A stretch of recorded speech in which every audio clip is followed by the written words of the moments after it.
Welcome, everybody, to another episode of the Nightcap. I'm your host, Levi Stevenson, joined once again by Matthias, Aiden, and Josh Lance. How's it going, everybody? Oh, shit. I forgot. It's going. I was too late.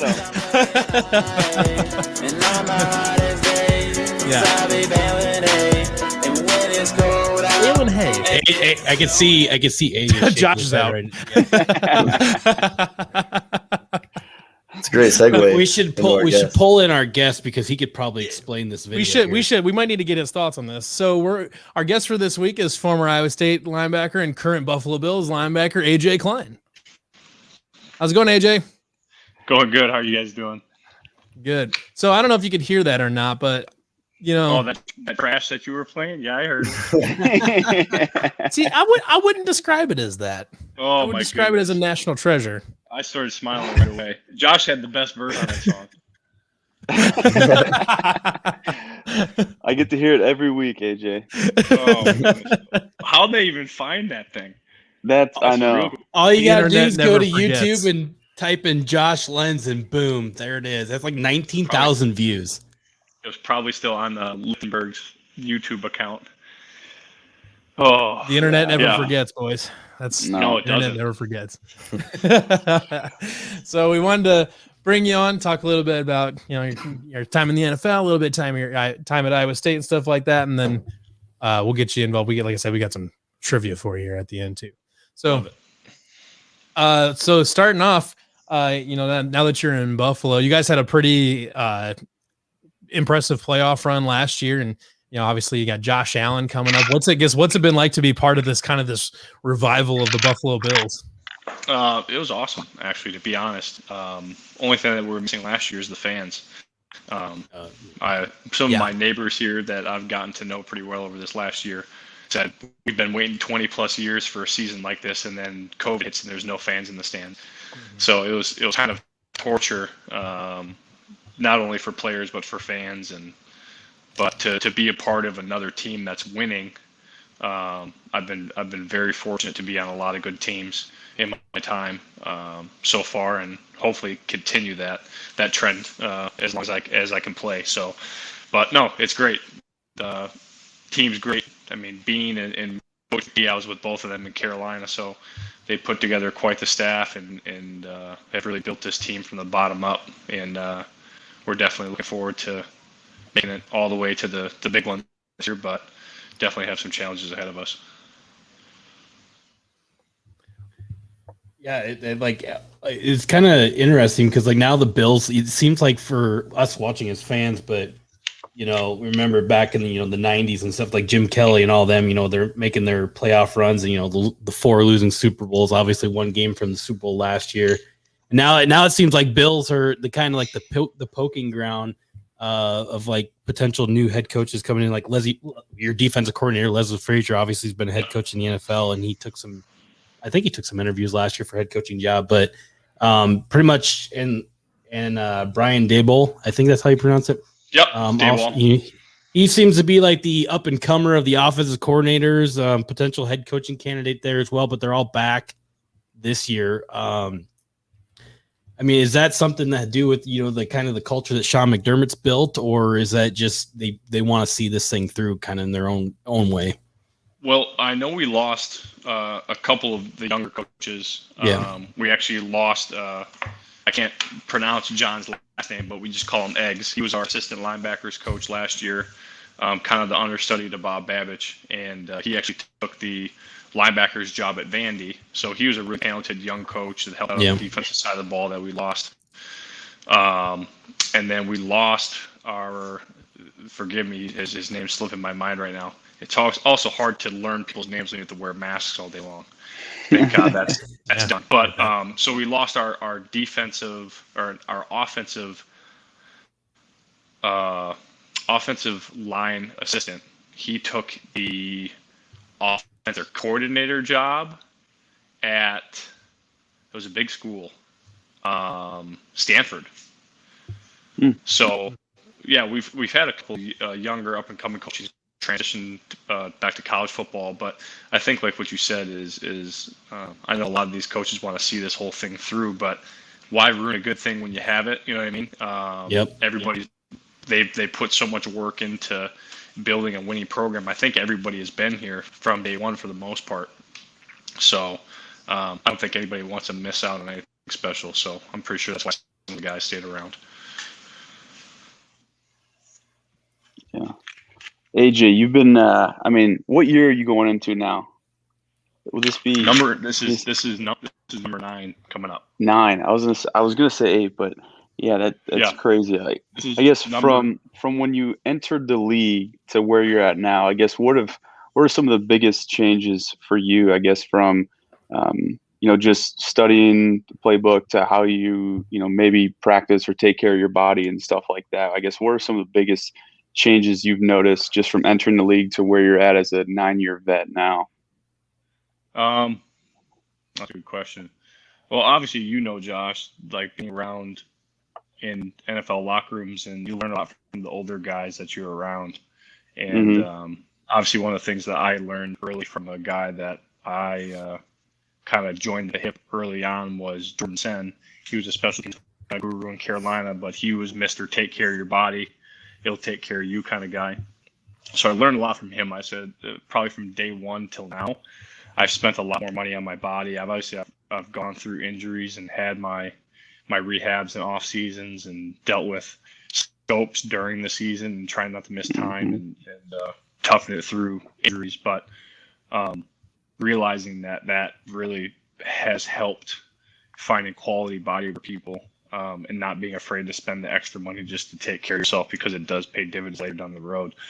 Other than that, like I'm still trying to be a student of the game, still trying to learn stuff every single day, trying to see stuff from more of like a coach's perspective or like an offensive coordinator's perspective, and why certain teams do certain things in a big scheme, kind of, like big picture, not just like, oh, why do they do zone motion, or why do they whack, or why did they do Y trade? Like, no, like I'm saying, like, yeah, 4th, 3rd, 2nd down, this situation, this part of the field, like what's their thought process of why they're running what they're running, and what can we do defensively? Like that's what I learned from like the defensive side too. It's like we're calling this call because X, Y, and Z. You know what I mean?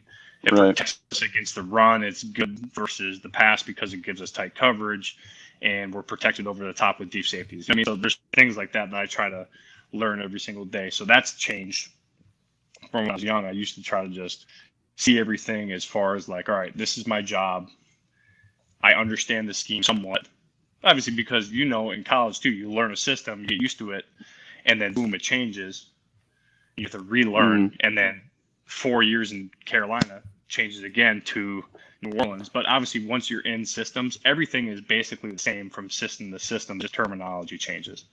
But going from knowing my job, doing my job, to knowing everybody's job and knowing the entire scheme of the defense, to now trying to see even the bigger picture of like the coaching philosophy behind why defensively, I know why we're calling certain things in certain situations and some parts of the field, but offensively, what they are thinking. I think that's something that I've kind of gotten into, even talking with like offensive coaches and stuff. I really enjoyed getting to learn. But yeah, I mean, it's crazy to think it's already year 9, but time it is. It's nuts, man.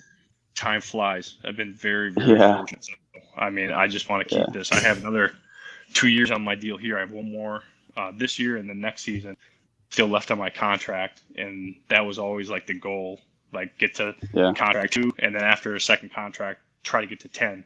I'm knocking on 10's door, and if I can make it there, we'll go a step further if I can, but we'll take it 1 year at a time at this point. Yeah, absolutely. With that being said, and just trying to look at big picture and stuff. So what, from your standpoint, what is, I guess, is there one team or one system that's a little bit harder to kind of understand, or one that you would like to lock down a little bit more on schemes and why they do this or why they do that type of deal? I think I really like doing X's and O's and trying to like fit up run schemes, play action pass schemes off of it, because even when I was in New Orleans, when we played San Fran in 2019, right? Yeah, it would have been 2019. And they came to us. I was actually hurt that game. So I got my knee scoped that week, and I had to sit out that one game. That was the one game I missed, and that was like shootout in the dome that we ended up losing with the last catch to George Kittle, and he ran through like 2 tackles and got a first down. And they kind of sealed the game. But being way up in the nosebleeds in the press box and seeing that system, I think it's Kyle Shanahan. Is it Shanahan's system? Mm-hmm. Yep. Mm-hmm. So seeing like their run pass complements is impressive to see how it's coached, because for us as defenders, like an outside zone looks literally exactly the same as their play action boot. And like the only tell you can have is seeing the release of the tight end. That's the only thing that will tell you that it's play action. So when you're up that high and watching it, it's like, well, okay, on play action, are they going to have like a deep over a TRC, or are they going to sit somebody up in the middle of the field? If we're playing like too high, where does that route take him? Does he sit in the middle? And if it's single high, does he climb? I mean, seeing things like that from that perspective is like, because we struggled against that when I was in New Orleans. So like, I can't say I study it, but that kind of fascinates me. And then I just know that type of run pass complement was clicking on all cylinders like it was in 2019 form. Like it's really, really hard to stop as a defense. Yeah.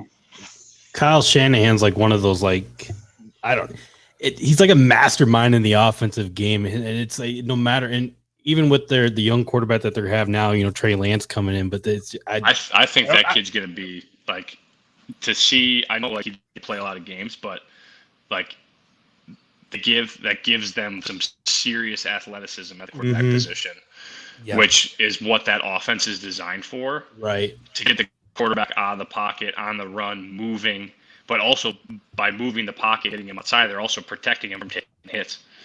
You know what I mean? Because you do straight drop back and you let teams rush 4 or 5 at you with pressures, like your quarterback's not going to last long.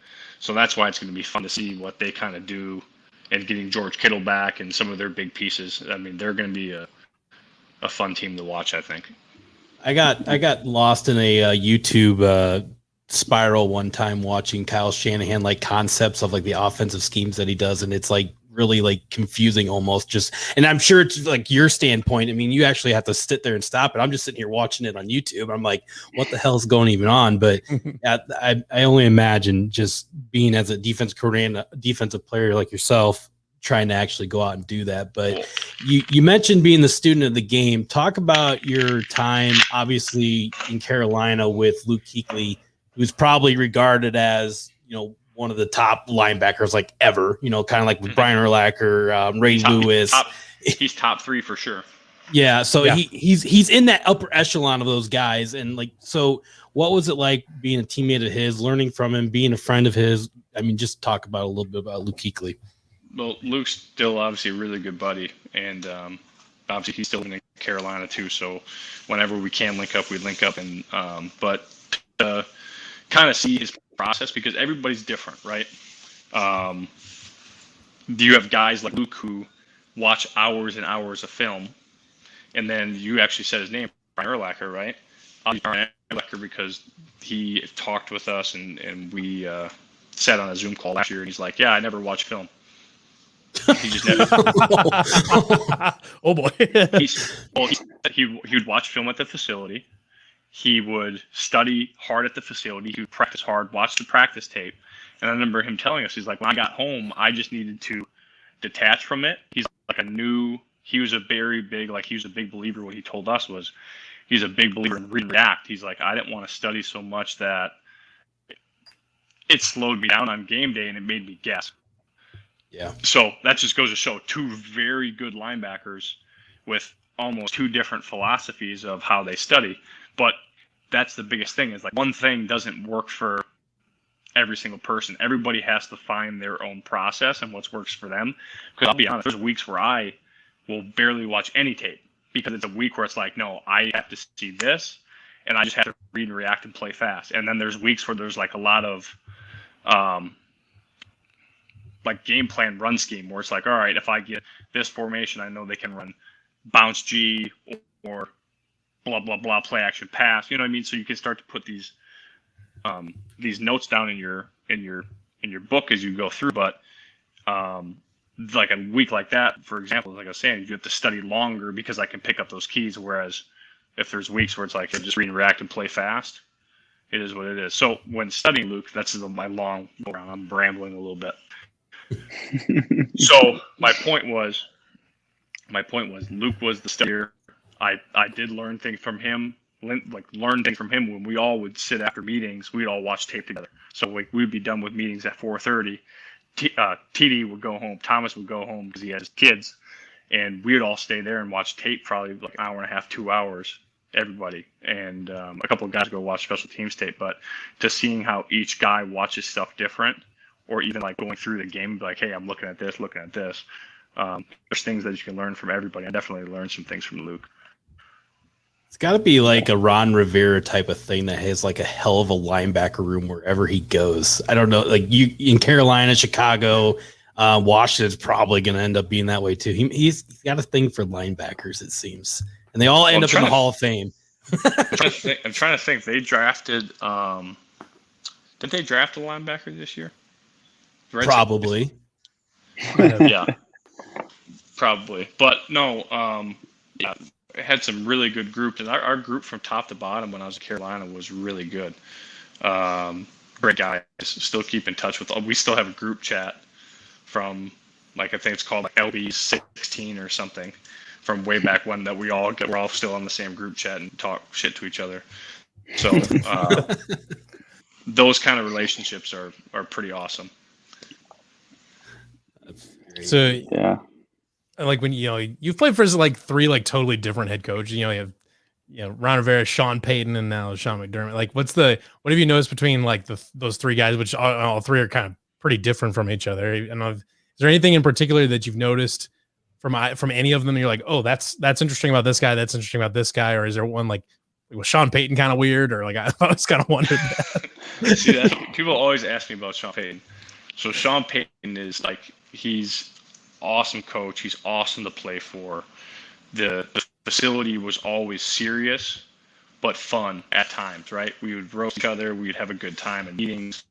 But when it was time to get down to business and focus and win and practice hard and do what we needed to do, we got it done. And obviously that started with Sean, but also was with Drew, obviously being able to play with him. And the compliment and that balance is what made those teams those 3 years that I was there, made those teams so great. I mean, we had fun, but we played our balls off and like we took it seriously, and it just led to success on the field. With Rivera, I remember Rivera because I was young, so you interpret coaches a little bit different. But I really liked Ron. I thought he was a player's coach. He always liked to hear what guys had to say. He also was a guy that was fun, that we always used to team meetings, like with the rookie events, and Josh can speak to this. Like we always had fun. And again, an organization that was from the bottom up was built from a team that wasn't very good. That was the centerpiece of the culture is same thing. When it's time to work, we work. When it's time to have fun and relax, we can do it and go out and win on game day. But winning cures a lot of stuff, right? So 2013, my rookie year, we started the season 0-4 in Carolina. We were 0-4 and ended up finishing the season 12-4. Went on a 12-game winning streak to make the playoffs, which hadn't been done in how many years, but that's when everything started to like snowball, right? And like I said, Josh can attest to this. When you're on a winning team, like the locker room's different, guys act different. Like it's infectious. Victory Mondays, baby. Victory Mondays are huge. Like, I mean, guys play for Victory Mondays, I swear. But seriously, you'll get cheers. And if guys are wondering why, like every time the coach breaks it down and says something like, "We'll see you Wednesday," and guys cheer, and everyone goes, "What does that mean?" That means Victory Monday. So when next time you see like a shot of the locker room, You see all the guys cheering after the coach breaks it down. It's most likely they got a victory Monday. So you were talking about your rookie year with Carolina a little bit. Can we get an explanation on this picture? Oh yeah, that shit's great. so that was I think you probably pulled that from my Instagram. That's an old picture. Yep. That was Halloween. So on Halloween, we basically showed up, and Steve Smith had gone with his kids to the like Halloween costume store and had all of his kids pick up costumes. So when you show up, there's just a costume waiting for you in your locker. You have to wear it. You have to wear it to meetings. You have to wear it all around the facility all day long. So I think I was Vega from Street Fighter. I lucked out. I feel like that's a pretty good one. Like, it could have been way worse. In comparison to what some other guys got, I definitely got the probably the best one, to be honest. Yeah. Pretty good draw. Yeah. I mean, what about some of the other ones? I don't know if you remember or not. Oh my goodness. I know there's like big SpongeBob, like those inflatable, those inflatable sumos. Ones. I don't know. Yeah, I don't like a sumo. There was like an Easter bunny rabbit with like the whole head get up and everything. I mean, the stuff was funny, but so we did that. So we had to dress up and stuff and go up in the team meeting, and like everybody would stand up and like introduce who you are. And that's what we always do in the Saints. So that was fun. Is Halloween, we make all the rookies dress up, and they'd have to get up in the front of the room, and like we do like a runway show where they would walk across. They would have to say their name, right, and then they would have to like act something out, and then we'd all say boo or nay, and kick them off the stage, and then Coach Payton would get in front and be like, yay or nay. And then it would be like it would be whittled down to like the final two, and then they would have like a little battle to whoever won. But yeah, that was funny. Oh, that's great. AJ, I can't remember if you were in New Orleans with the infamous penalty or non-penalty. Yep. What was that like within the locker room, within the organization? I mean, everybody clearly saw the penalty, the no call. What was that like being a player on that, for that play? Essentially, if that doesn't get called, I hate to bring it up, but you're going to the Super Bowl. You're making him pull his hair out. It's like you talk about a whirlwind of emotion, right? We're thinking like, all right, we're driving down. I think we had like a minute 15 or something. It was less than 2 minutes. We were in the 2-minute drill. And we're driving, right? And I think it was third down, second down, third down. I can't even remember because it's such a blur. But all I know is that if we get that call, or even if the ball's completed, we get the first down, like we go up to the ball, we kneel it twice, timeout, chip shot, 20-yard field goal to go to the Super Bowl. And that ends up happening. So we have to obviously kick the field goal before we wanted to, left time on the clock, and the Rams go ahead and do their thing. Sent to overtime, they get the ball, and they get that 53-yard bomb to win it. Zerline, that was a great kick. But, I mean, after it happened, like I think just like anybody, after the season ends, everybody comes in kind of just like, yeah, did that really just happen? And it wasn't necessarily that happened. It was also the disappointment of losing and having our season end and being so close and having it feel like it was ripped and torn away from us. And it was definitely a tough pill to swallow. And I remember the few weeks like after leading up to the Super Bowl, I was like, that should be us. We should be there. Yeah. Like we got screwed. But at the end of the day, you can only dwell on it for so long. Yeah. And they made their call. We had a good team. The Rams had a good team. But, yeah. It's definitely salt in the wound. I'm still salty about it. So I hate to ask you this question, but I was going to ask you if it was more or less painful than the being on the wrong end of the Minneapolis Miracle. Jesus Christ. Buddy, so my 3 years there, we lost in the playoffs in some like last minute end of the game every single year for 3 years. Ridiculous fashion. Mm-hmm. 3 years in a row. And even in 2020 or 2019, the year after the Tommy Lee Lewis penalty no call, we are still in position. We got screwed. We end up missing 1 seed by like 1 game. So I think we're in Atlanta. We're in Atlanta or we're somewhere. We're playing. And we win the game. We go into the locker room, and it's Detroit playing Green Bay. And Detroit's up, and we're like, yes, Detroit wins. We clinch the 1 seed. We get a first-round bye. Like, this is our year again. This is going to be awesome. Right? So like, we're all juiced up, sitting in the locker room watching this game. And somehow Detroit finds a way to blow it, as always. And... But I shouldn't say that. That's not nice. That's not nice. I'll take that. I mean, I'm thinking it, you know. It's just facts. I mean, everybody was thinking it because they were just coming off that bad season. But Which you one? can't leave. You can't leave. That's bad too. You can't leave. You can't leave Aaron Rodgers with that much time on the clock.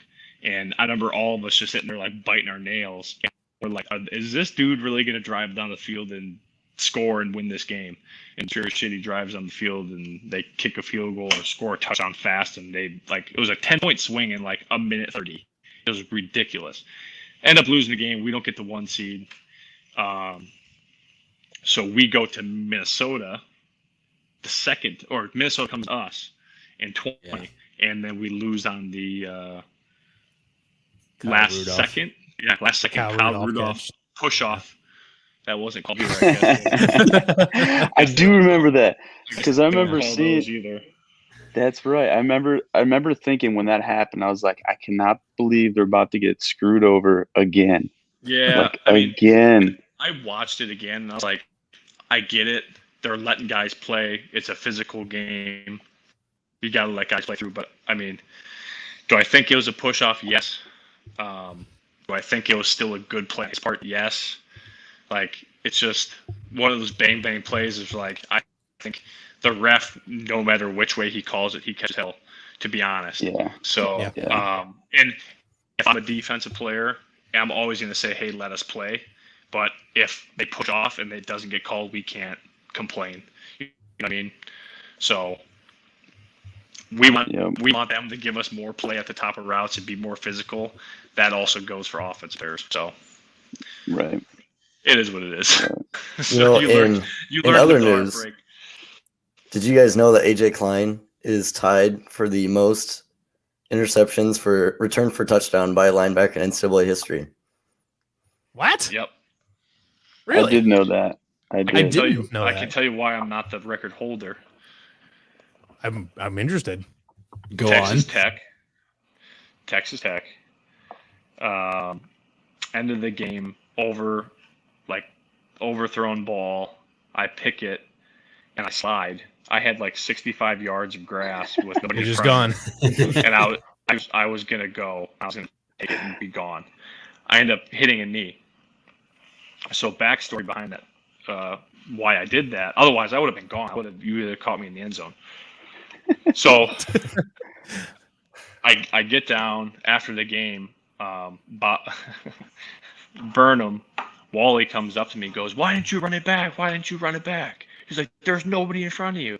And I looked at him. I was like, it was Miller time, like 2 minutes. Like you get down, right? So end of the game, you get down if you get an interception. So to preface all of that, and the only reason why I got down was that week in practice, I intercepted a ball in a 2-minute drill during practice. And I remember I turned to start running it back because nobody was in front of me. and you guys remember Tom Farniak. So Tom was our center at the time. Yeah. And I took off to run, and there was nobody else in front of me. Tom was the guy that had a shot at me, and he just took this big like haymaker punch, and he punched the ball, and he punched the ball out. I fumbled, and the offense got the ball back, so the 2-minute drill like continued, and I remember Wally Burnham like running off. I'm like sitting on the ground, probably like on the numbers, like shit, I just fumbled it. Wally Burnham came off the sidelines in practice and just screamed in my face.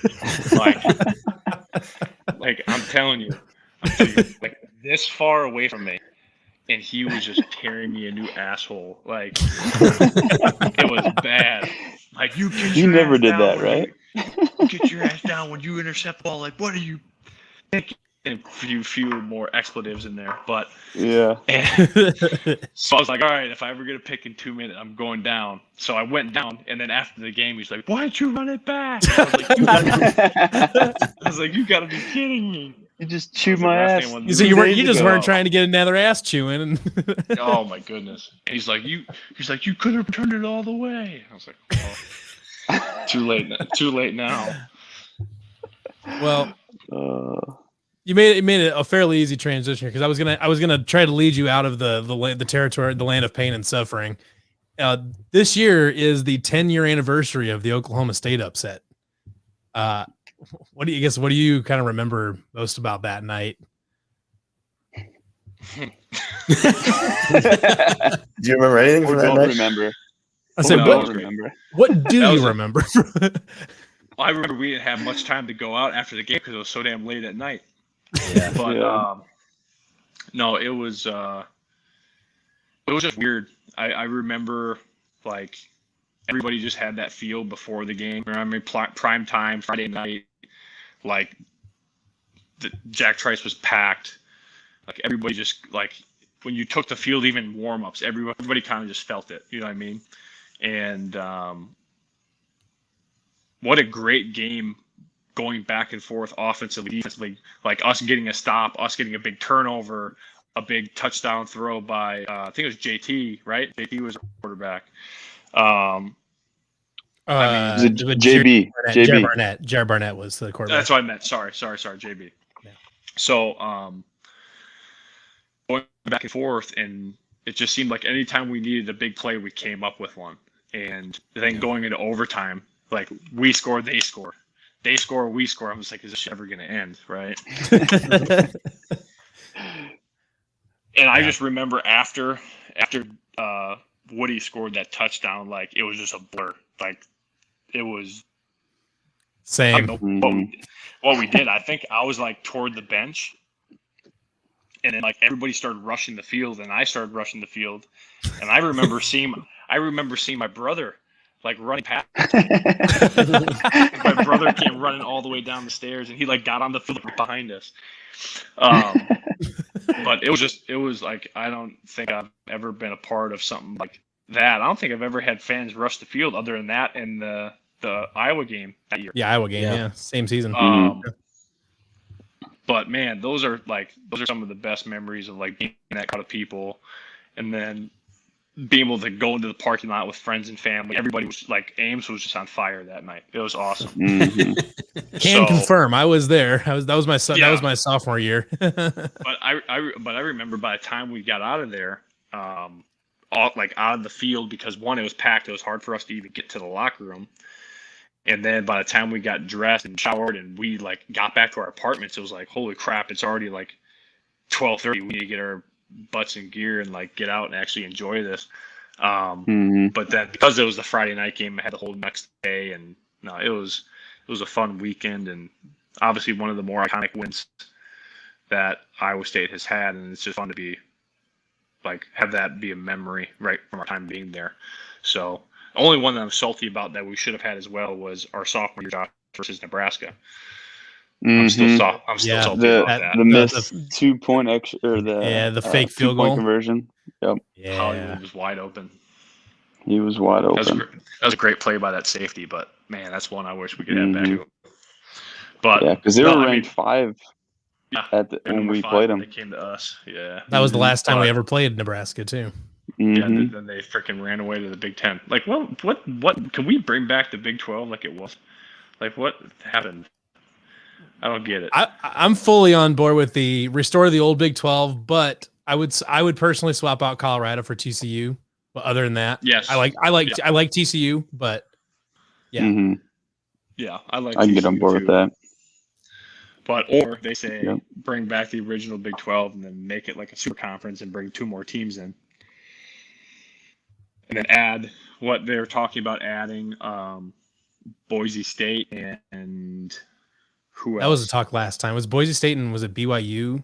Or Utah or somebody, yeah. BYU was a little bit of a talk. Boise State was. I'm trying to think. There was Arizona State have been tossed. Arizona State have been tossed out quite a bit. Cincinnati's been tossed out. Memphis. I don't know. Yeah, there's quite a few scenarios that could possibly work if you wanted to do it. It seems like though they want to stick at 10 now. Though it doesn't seem like they even want to go back to 12. No, to tell you the truth, I like that way better because it's a round robin schedule. I think, and then even though it stinks that this year we beat Oklahoma and then we have to play Oklahoma again, right? And we lose in a nail biter,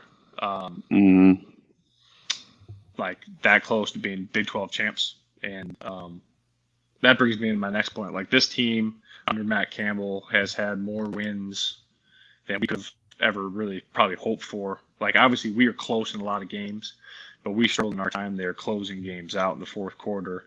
And like it's been so fun to watch these guys play. And, like it's been juiced up every time we get on the road on Saturday, and I'm in the hotel like talking crap to guys, because we're good, right?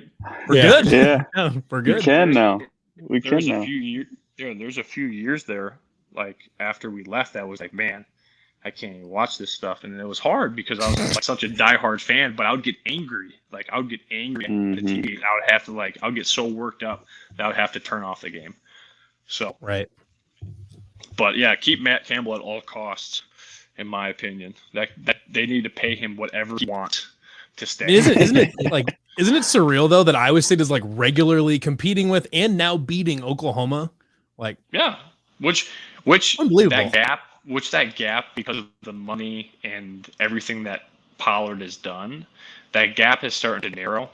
And I think, and I've said this from day one, if you can only get these athletes from Ohio, and I hate to say it, not saying that Iowa doesn't have good athletes, but just like Wisconsin, you got to go outside the small Midwest to find some good football. And Ohio, Florida, Texas, obviously, but even now we're starting to tap into Georgia and Alabama and Mississippi.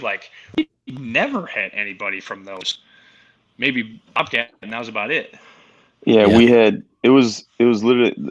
It was always back and forth. Florida versus Texas. Florida, Texas. Like the guys on the team. It was like an internal battle between all the time guys on the team. We had a few Cali guys sprinkled in there too, but the majority were Florida and Texas. Well, for the longest time, I think I was the only guy on the roster from Wisconsin until you're right. My entire time there, and I think they didn't have another kid from Wisconsin until McDonald. After I graduated, and 3 years later, I think Sean Buckner or Sean Buckner. Yeah, Sean Buckner's from. So Sean Buckner's from Arrowhead. Arrowhead High School, is that a thing? Yeah. Yeah. So he was the next one. That's it. And I was like, there's some good football players in Wisconsin, but it's hard to coax those kids out of the state. Well, the one that's on the team now is kind of the one that's on the team now is kind of a badass. So. Yeah. So I think I lost my train of thought. I went off on a tangent, but no. So what I was getting to, it was about Ohio, Texas, Florida, Matt Campbell, right? Yeah. So you're bringing all these kids in from across the country, and I always said from day one, if you can get guys on campus, to see campus, to be around the atmosphere, come to actually have an official visit at a game, so many more kids would commit. But it's hard to convince guys, if you're not a perennial top tier program, to take a trip to Ames, Iowa. And I hate to say that, but it's just the reality of the situation. Sure. Oh yeah. Most kids probably can't even point Iowa on a map, let alone know where Ames is. But now that this winning has become more of a, I hope, a trending thing moving forward, that we stay in the conversation every single year with Campbell. More kids are seeing primetime games of Iowa State. We're winning more big games. We're beating top 10 opponents. Like right now is the best time to be an Iowa State Cyclone and to be a fan of it. And I think people have to realize that. But now, like I said, because of all that publicity and the winning, these kids are starting to see Iowa State name and they go, "Oh, I know. I've seen them play on TV." And then they take that visit, and it's getting kids to commit. So I think that's the direction that this recruiting, since Matt Campbell has taken over, has completely changed, and changed for the better. Well, now that the $115 million sports nutrition facility will be done this summer, and they have that looks brand new ridiculous. I might show up just to eat there. I still haven't graduated. Did you see the pictures of the new locker room? It's insane. Yeah, it's really awesome. I still haven't graduated yet, so technically I could re-enroll. You could, yeah, you could, and probably still sneak a few meals in there. Mm-hmm. Yeah. You still got your ISU card. You get your meal swipes. I still have my ISU card in my wallet. I swear on my life. No shit. That's awesome. So you lost your real ID, but you still have your Iowa State ID. I lost my driver's. You're telling me TSA didn't take that? But I got that's a true Cyclone right there. My freshman year Iowa State ID. The only reason I knew it was in there because I was tearing through my wallet to find my ID. And I saw it in there. I was like, I didn't even know it was in there. Screw the real one. I got the Iowa State one. I get like this is the one that matters. Yeah. Yeah. Then you got all that too, and they're kind of coming up. But I do want to ask you, you were talking to X's and O's earlier. The defense is obviously quite a bit different than when you played. You have the 3 down front. You got guys moving all over the place. You got the star position. I guess what do you see when you're watching Iowa State, the Iowa State defense now with this 3-3-5, 3-2-6 type of deal, and you got Mike Rose flying around all over the place? Sometimes I'm losing my mind because I'm watching and I go, "What are we doing?" Like, you know what I mean? Like, 'cause I'm used to watching a 4-3 defense, right? And that's what I study and that's what I know. So when I see them doing these different things that I don't understand because I've never necessarily played in a 3-down system, like, I'm going like, why are we doing this? Why are they doing that? Like, where's that guy supposed to be? Why isn't that gap filled? Like, I'm like screaming at the TV. I just like remember like this. You don't know this defense. Like, just let them play. But I mean, what top 3 defense these last 3 years in the Big 12 or something? Like, is it or not the top? Well, in the conference, they've like led the conference the last for the last like 3 years. Yeah, and I was like. Even though there's times where it makes me want to pull my hair out when we're in like prevent defense with rushing 3 at ends of games where I just want to lose my mind. The end of the first half where they always give up like 30-yard completions. I drives me nuts. I can't stand it. So in New Orleans, we had a pressure. It was like an end of game type pressure. I'm trying to think of the name of it. So what happens when you switch defenses, you change names. We called it, here you go. We called it last one blend. So it would be a 3 down front, but we blitzed the nickel and the Mike linebacker, and we blitzed the nickel from depth. Or it was like the safety from depth. So everybody would come down like, oh, look, we're playing a little bit of man match end of game, and we bring 5, and that safety would be so deep that necessarily wouldn't take them into count. And then the Mike backer would go opposite side of the pressure to pull the center. And usually we always get a free hit on the quarterback. You could see that probably in 18 game film versus Carolina. I mean, any end of game situation where the Saints bring pressure, because we don't want those quarterbacks to sit. I mean, these guys, they have the arms to get to the end zone every single time, even from 40, 50 yards back. You want that ball to come out of their hand before they want to come out. So, again, like, I wish from a defensive side, this is just me, I like being aggressive in those scenarios. So, like, when I see us line up in prevent, I'm losing my mind because I was like, why aren't we blitzing or bringing 5 and making this college kid run for his life and try to get the ball out? But that's why I'm not a defensive coordinator, because that's why I'm a player, because I'll blitz like every down. It does give me a small sense of validation, though, that I'm thinking the same thing as an NFL linebacker, though. So basically the same thing. Hey, AJ, did you see that Dion's back at Iowa State coaching? I did. That's actually awesome. He texted me he actually texted me the other day. He sent me a picture of like the facility, and I messaged him right after I saw him get the job and congratulated him, and it was awesome to see him back. But the last time I saw Dion is he was recruiting for, I can't remember what school he was coaching at. Was it Indiana State? That's what it was. So he was doing some recruiting, and he was down in New Orleans. So he hit me up. I was like, yeah. I was like, what's going on? He's like, oh, I'm going to be in New Orleans doing some recruiting in the area. Like, you want to meet up? And my family happened to be in town for my mom and my brother and everybody. So we ended up went and picked him up from his hotel downtown, and we went and grabbed dinner and stuff together. So it was like, nice. That was in 2018 or 19. But no, to see him like get that job, I know he's been so passionate about coaching, man. It's really cool to see like things come full circle. Coach Dion. I know. I was pumped to see that. I reached out to him right away too, and I've been meaning to link up with him. Because he's just right up the road now. But and then I saw either today or yesterday that they're expecting to. Yeah, they're expecting a little one now. It's like I think it was a little boy or something. I think it was a little boy. I can't remember. I can't remember what it was, but I just remember seeing a picture of them. But yeah, I was pumped to see that. And JB's actually back in town now. He's head coach at one of the Des Moines schools. Really? And because he was doing some college coaching, and then Des Moines Roosevelt, and then that's awesome. Because Mitch Moore was there. He was the head coach. You remember Mitch, right? Yeah, I remember. Yeah, so he was the head coach. His parents still live outside of Ames. I went and hunted their property in college because remember his parents lived just south of Ames or something near. Not Boone.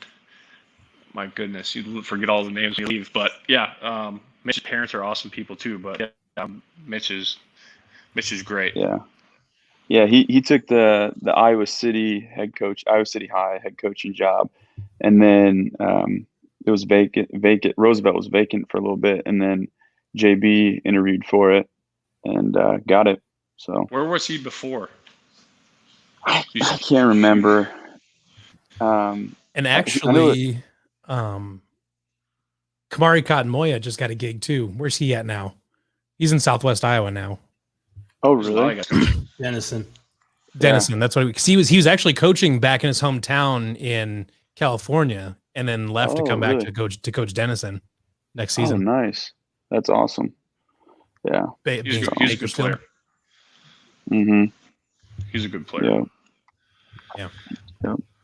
Steel Jance is telling stuff out in California. So I heard Josh told us Steele was on the podcast. I was like, I'm surprised you even tracked the guy down. Found him. I know. We did find him. Does he or does he not have an Instagram? Yeah. He does now. I think as of actually recent. him? Yes. Yeah, it's him. Yeah. So it's him. He's got a Facebook. He's actually wildly active on Facebook. Hey, people you may follow on Instagram. I was like, why is this like spoof Steel Jance? And I click it, and there's only like 4 photos. I was like, this can't be him. I was like, if it is him, I was like, this is very Steel. Like, yeah. But literally, once he graduated or once he left, like, I don't think I've spoken a word to Steel Jance in 10 years. No. The funny thing was he popped in. He's like, I was in Iowa like a week ago, like just very nonchalantly. I was driving through, and we're like, what? AJ, no, he said, I didn't realize this. He said after our bowl game, our senior year, he just left all his stuff in Ames and just left from the Liberty Bowl and just he drove straight home from Memphis. Didn't go back to Iowa. He just left. He just left his stuff in Ames and was like, I'm out. What? That's like stuff you read about books. Like, he just said screw it, left all of his personal belongings. Yeah. Which I don't There's nothing left. Must have not been much. Yeah. Jeez. No, but that, like you said, that's Steel, man. Like, that's what he does. He was I respect it. Even when they first showed up, like everybody's trying to talk to him, like, "Hey, man," like you're gonna be our starting quarterback. Like, what's going on? And it was like hard to even like, I don't know. It was just weird because I don't remember having many interactions with Steele other than like at practice and around the facility, because there's never really, I don't know. I don't really remember having like, that's just the difference between offense and defense. I remember having like true in-depth conversations with them because we never had to be around them other than practice. Yeah. He revealed to us that he plays flute as well. What the fuck? Mm-hmm.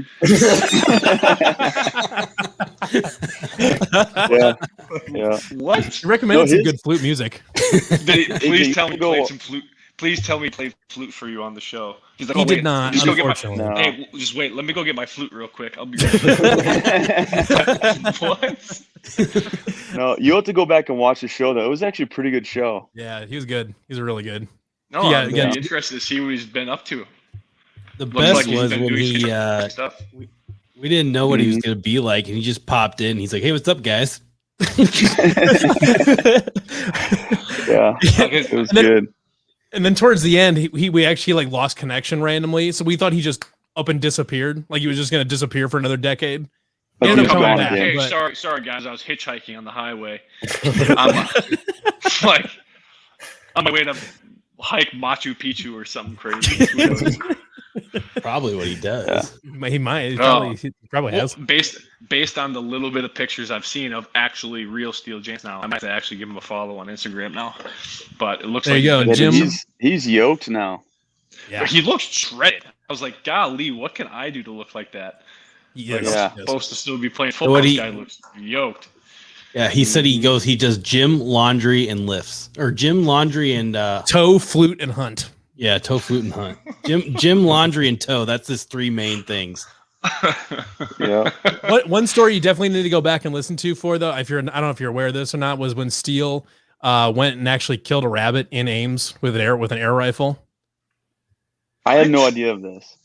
Corey Morrissey popped on the show and told us this story that he just came home one night and Steele was cooking a rabbit on the He was grill. not cooking a rabbit on the grill.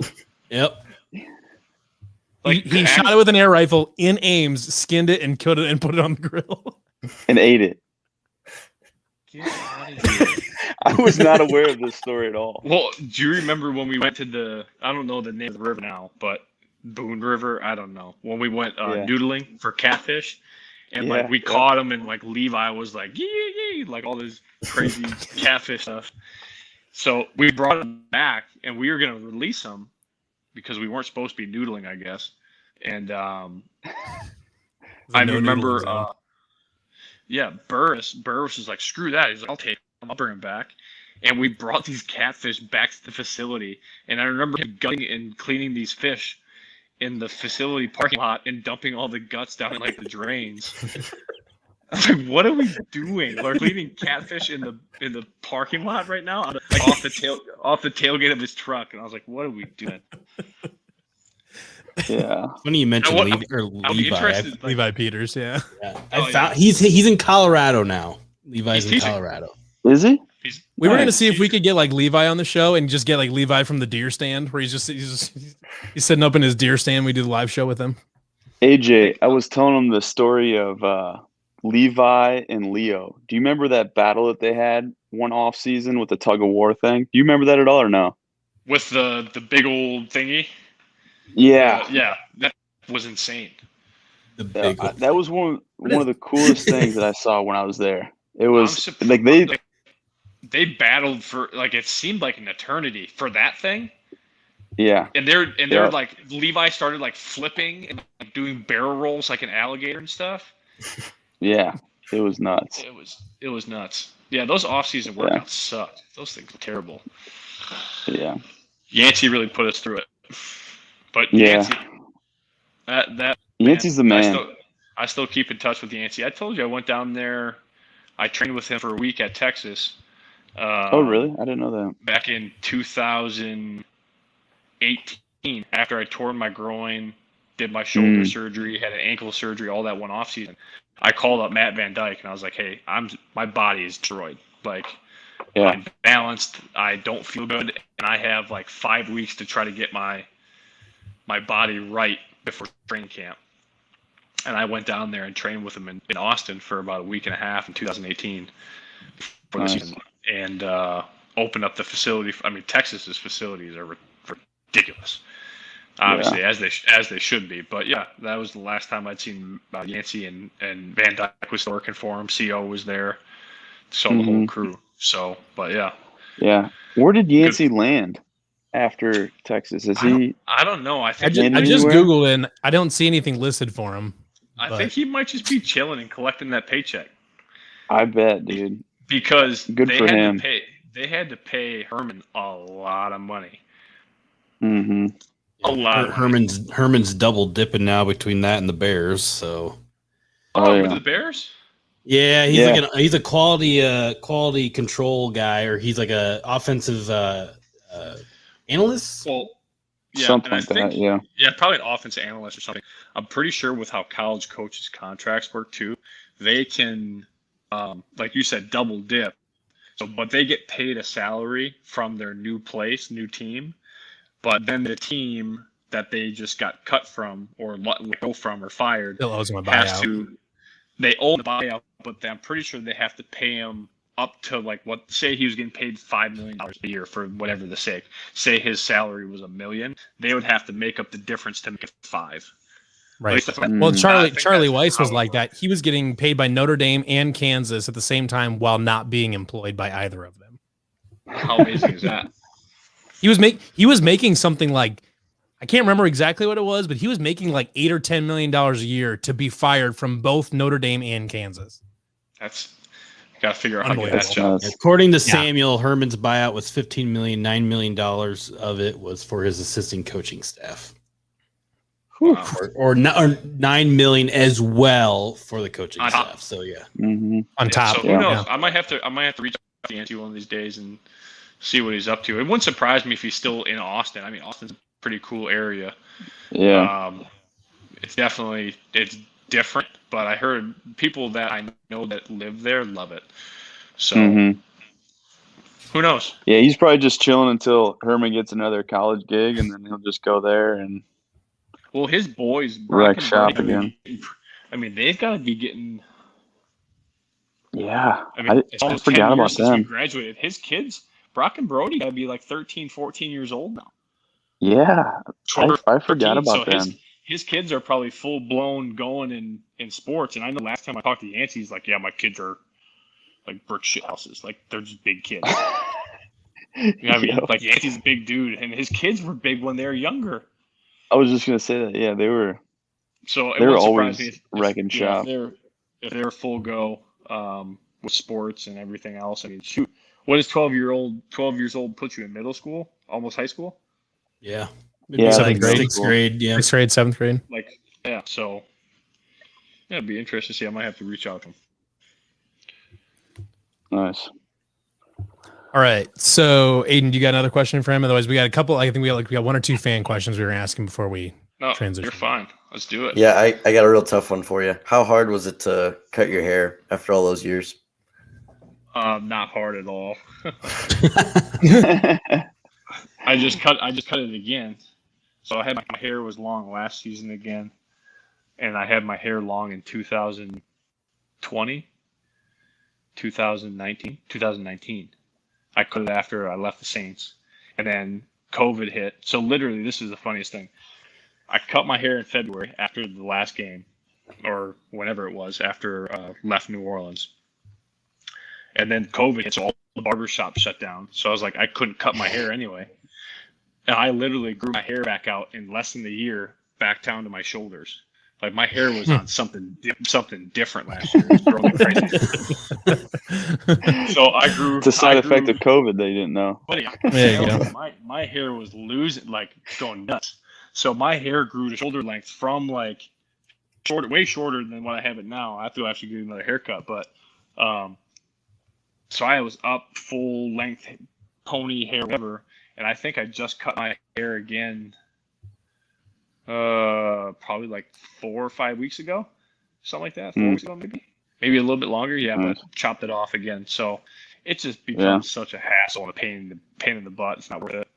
But when I get lazy and I start to get cold out, and you can wear hats and stuff. It's just easy. Like up here in Buffalo, it's just easier not to cut your hair and just wear a hat every day. Mm-hmm. So, got Aiden, a fan question. Oh, you got another one, Aiden? No, I was just gonna say, Aiden, I can't believe you made it this long without asking about your boy. Yeah. So, okay. Big Mitch Trubisky guy here. Have you gotten a chance to talk to him yet? What was that? Have you got the chance to talk to him yet? And is he as great as I think he is? Yeah, yes, I have. So actually, we went. Mitch's locker is right next to mine in the locker room. By the way, I love that you just say Mitch.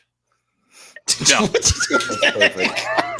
What am I supposed to call him? What else would you call him? Yeah, his name is Mitch. It used to be a debate amongst Bears players whether they call him Mitchell, Mitch, Trubisky, some other nickname, but Mitch is just perfect. Oh my god! What everything is you're hoping this? for. All right, so anyway, his locker's next to mine. We talked, and we've been talking and stuff, but we've been golfing once or twice. So getting to know him and learning about his background, where he's from, and obviously, I don't know what else you want to know about him, but just his phone number, basically. If you want to get, I was going to say that's. I'm not sure underwear does he have? That's not the question you want to ask. How I don't does he think. tie his shoes? Yeah. AJ, I don't think you understand.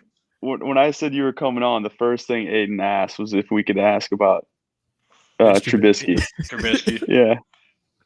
He was like, hey, "Can we ask about him?" Do you want me to Levi tells him no, and he's like, "Oh well, we can ask Alan Lazard about Aaron Rodgers drama, but we can't ask Mitch Trubisky." That's funny. Sorry, I had to throw that in there for Aiden. No, that's good. Okay, we got a fan question here. Most difficult guy you've had to tackle in your career? Jeez. Get this question Josh a lot. Josh Lentz.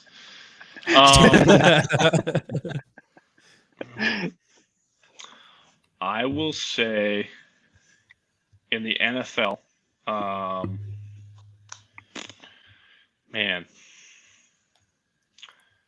Marshawn Lynch, when I was young, because I was in 13, 14, like my rookie year, second year, third year, it seemed like we played Seattle every year, twice a year, because of playoffs. And even in 15, when we went to the Super Bowl, we had to beat them at our place in playoffs. That dude was, they call him the Beast for a reason, but he was a really hard runner. And to be honest, now, I wouldn't say, I think Le'Veon Bell was a great back, still is, back with Pittsburgh when he first got in the league. One of the hardest runners, Adrian Peterson. All those guys sound like a whole lot of not fun to tackle. No, I know. It's hard, because the game is changing. You know what I mean? So AD was I played with AD in New Orleans. He's a great dude too. But to put him in the same category as Kamara AK and McCaffrey, two completely different backs. Sure. Mm-hmm. You know what I mean? So then when I go now, who's probably the toughest person that I would have to tackle? Probably Chris McCaffrey, Alvin Kamara. Even though I'm in the AFC now, those guys are nightmare matchup, absolute matchup nightmares. In practicing against AK, and then obviously playing against Christian, even though they might not be the biggest breaking through tackles kind of guy, they're the guy that you don't want to be matched up one-on-one in the open field because they're going to make you stupid. The hard part is putting a hand on him. Exactly. So, like I said, there's different, especially in the last 10 years, there's differences of what the backs are trending towards now versus what they used to be. I would say though, in college, when we played David Johnson our sophomore year or junior year, yeah, David Johnson burst onto the scene. I remember after we played him, I'm like, this dude's gonna be freaking good. I was like, this dude's a beast. Like, he's gonna be really good. As it turns out. Yeah, and then he burst on. I think that was our senior year, and he was a freshman or something, or a sophomore. Yeah. But I remember it might have been a junior maybe. Yeah. Did you hear the story about how Iowa State didn't get him? No, because he's from Clinton or something. So he's from Clinton. He want to go.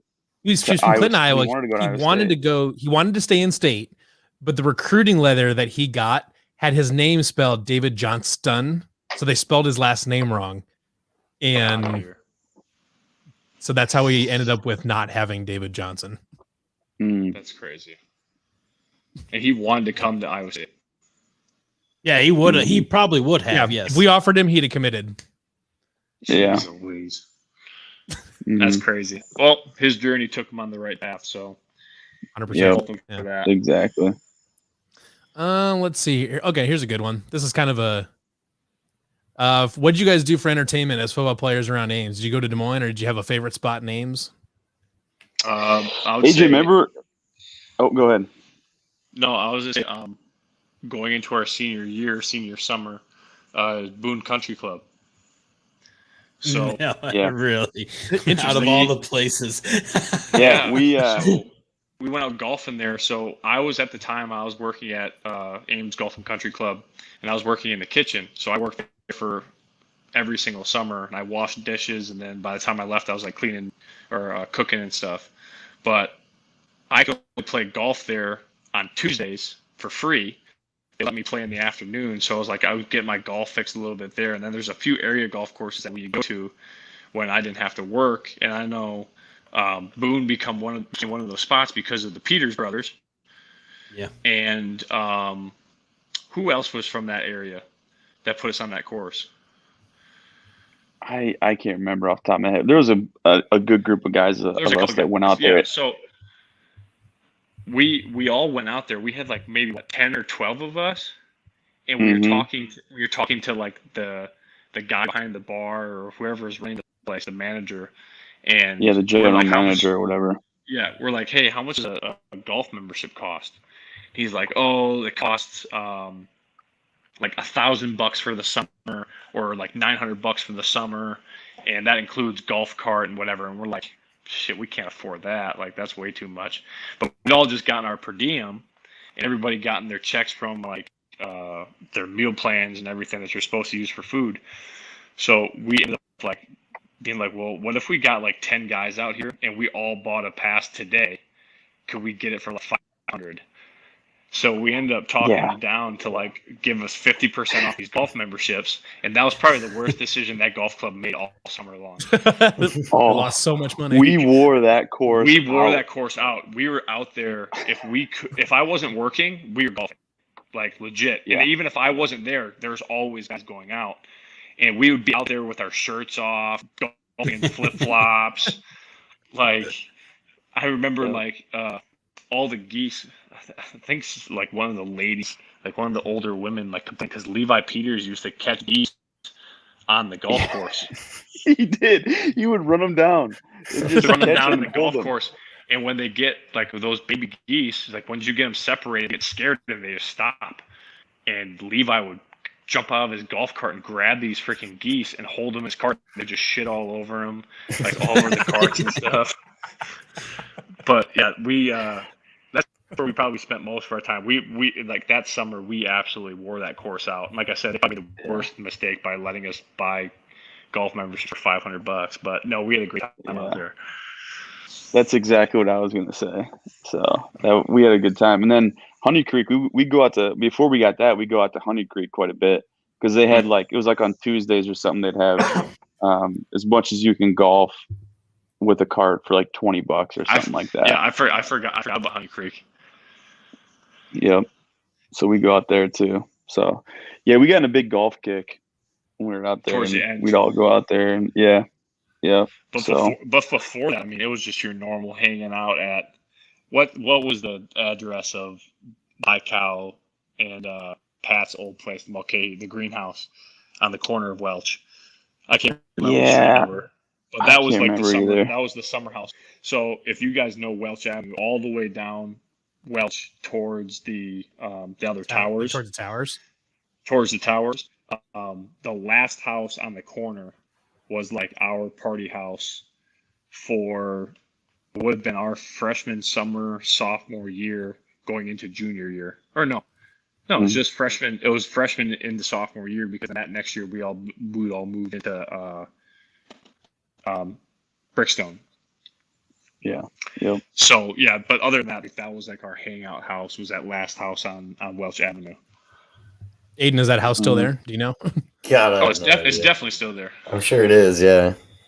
Last time I was there, like 2 years ago, it was still there.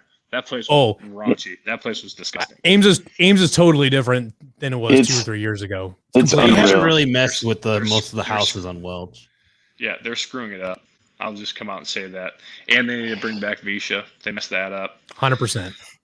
Like, it's been 10 years. People have paid their time. Like, bring it back already. Like, it's ridiculous like that. Okay, we get it. A riot happened. Some cars got flipped. Cool. Yeah. David Irving stole a stop sign. Yeah. AJ, did I tell you that I was at that last Visha? I wasn't part of the mob, but No, so I went back after our I was rookie definitely year. part of the mob. 100%. I didn't do anything bad. I was AJ, just were watching. you back training Just too? there. I was back, yeah. We were all there for the That's same what- classes. Because I You, Jake, remember yeah. I was back because we stayed in West Ames. I stayed with Bucher and Sam Richardson and Darian Cotton. That's right. And I stayed with them, and I remember like I was sitting on the couch, and all of a sudden I was like, somebody was texting, was like, dude, they're riding down off of Welch. And I was like, what are you talking about? Because I was like staying in for some reason. And just to like see the Twitter feed of people like throwing shit and stuff was going crazy. I was like, well, this is going to end well, because the year before there was a riot too. And I remember all the freshmen, because when they started putting freshmen in that dorm that you used to live in your sophomore year. Was that it? Is it like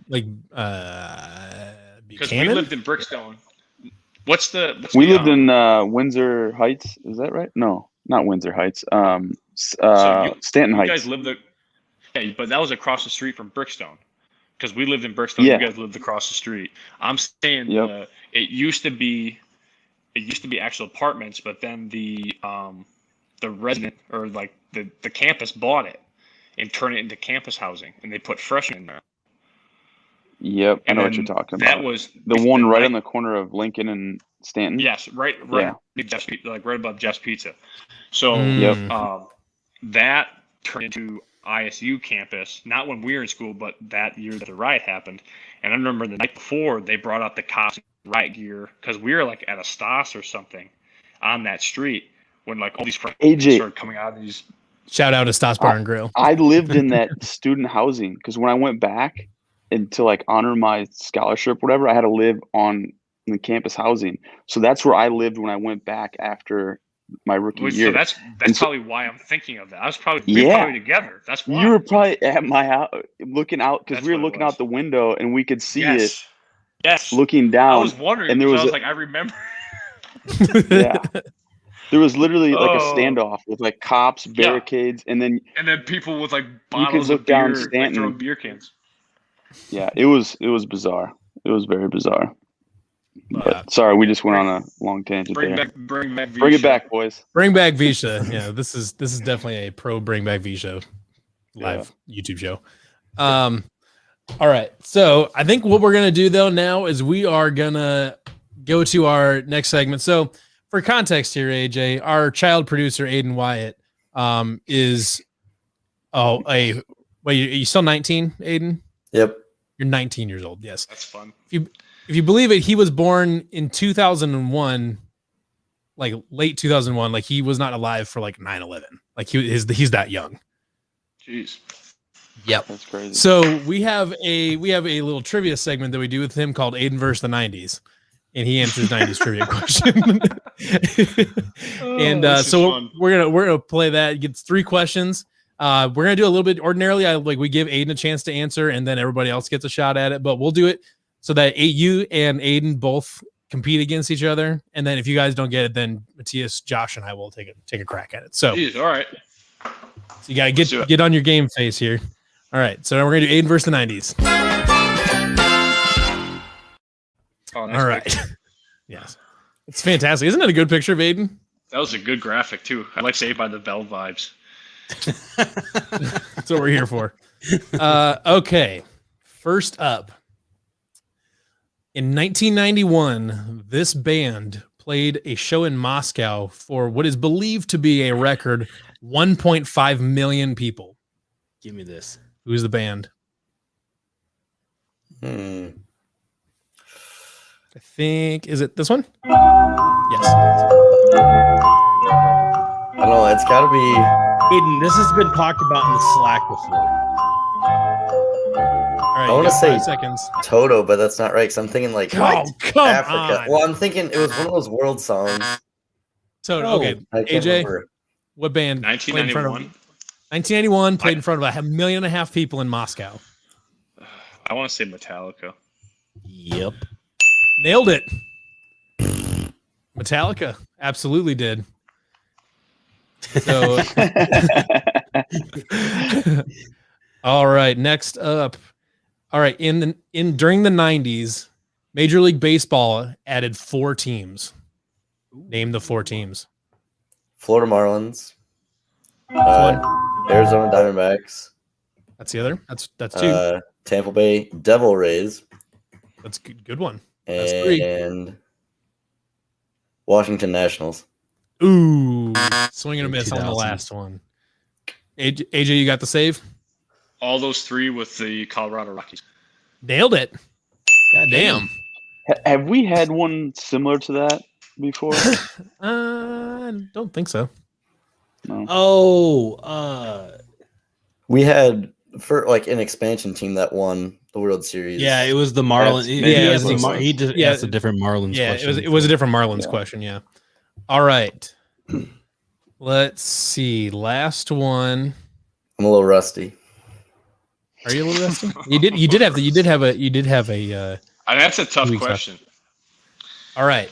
So, The Lion King was released in 1994.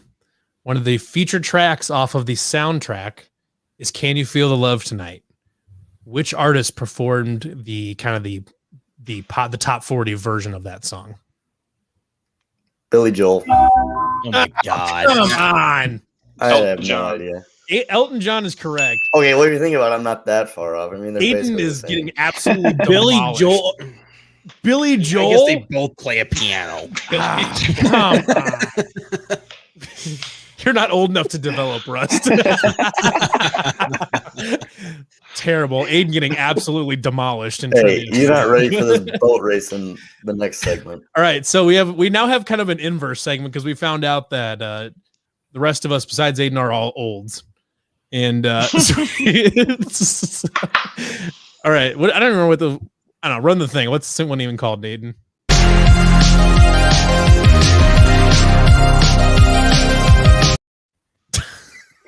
Why am I Santa Claus? Why not? Yeah. Okay, let's see what All you right, got. you ready? All right. You gotta finish the lyric here. Oh boy. Oh, this is gonna be bad. Okay, here we go. Good for you. You look happy and healthy. Blank. Oh, good for you. You look happy. Can I do Not Bonus point if you can name who sings it. Olivia it? Rodrigo CeeLo sings it. Green. Fuck No, you. Olivia Rodrigo sings it. Yeah. Did you say CeeLo Green? Fuck you. Yeah, that's the song, isn't it? Super not the song. Oh well, that was my guess too. No, it's Olivia Rodrigo. That song literally just came out like last week. It's good for you. You're happy and healthy. How can you cannot Something pull like something out last week? I'm literally like months like behind something this like stuff. like a something damn sociopath, something along those lines. Nope, you're done. You're out. Can you play it, Aiden? I wouldn't even know what a good guess would be. I don't have no it up idea. right now, I know I'm on the right track. I know I'm on the Aiden's right shaking track. his head that you are not on the right track. Yeah, you're not. So What? I missed it by like 10 years. Say the clue again. Say the clue again. Okay. And by the Aiden, way, as you're way judge, past you can the time eliminate limit. him right now. Do it. Do it now.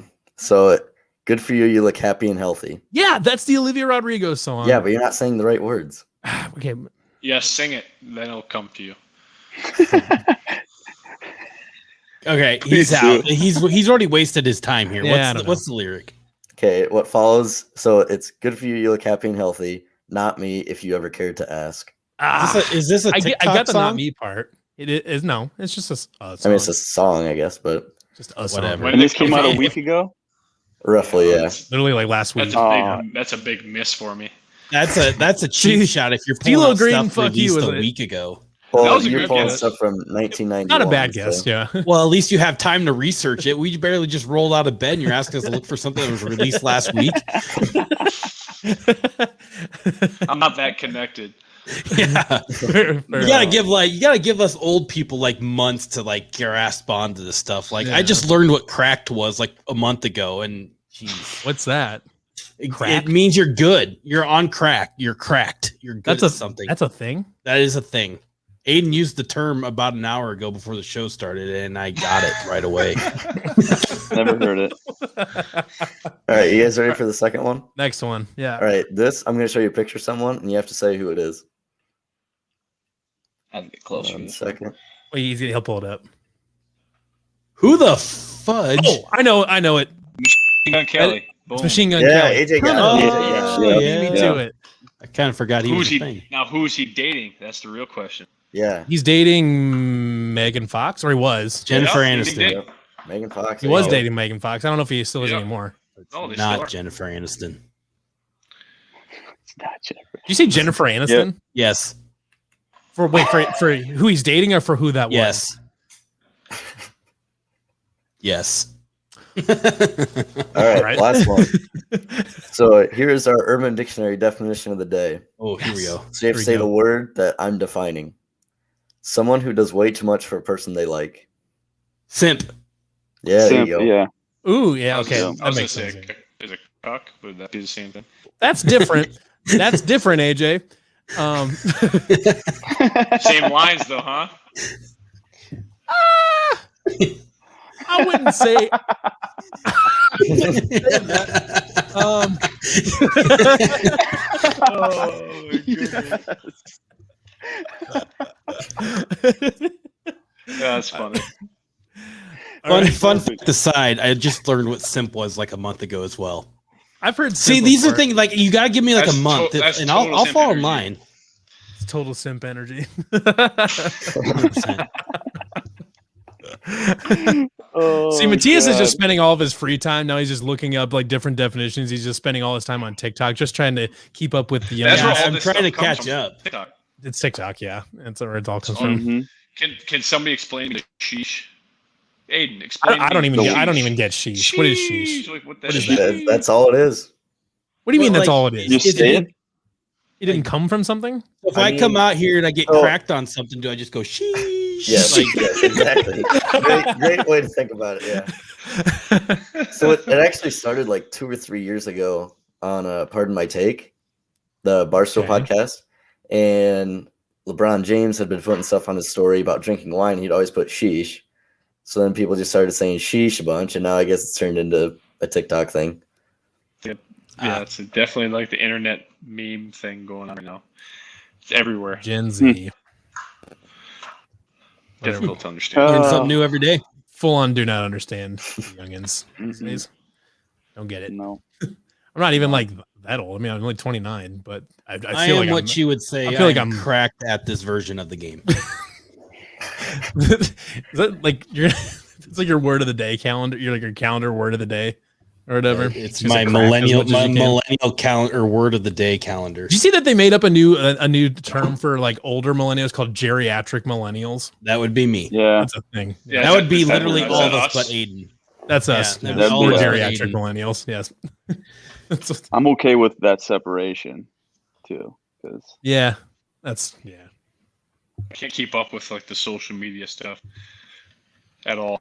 It's too You got much. more important things to worry about. Yeah, I feel like you rather got than more us. important. You got different things to Well, worry it's about. like every week's like a new thing, like a new Mhm. saying or a new and you see it from people's stories and like the stupid TikToks that people post. Can we talk about social media influencers though, real quick? Yeah. Yeah. Okay, so I don't know if you guys have ever followed this thing called Influencers in the Wild. Yes, it's a great Oh, yeah. account. Oh, it's the Oh, best. Phenomenal. You don't realize. content. I wonder when people are like doing these videos where they're dancing in front of this like little mini sun that they have projecting into their skin. Like if they realize how ridiculous they look when they're doing it, because like when people actually get them in the act is the dumbest thing I've ever seen. It looks like the dumbest thing. It's so funny. It's ridiculous. And the fact that people do this for attention, it just makes me laugh my ass off.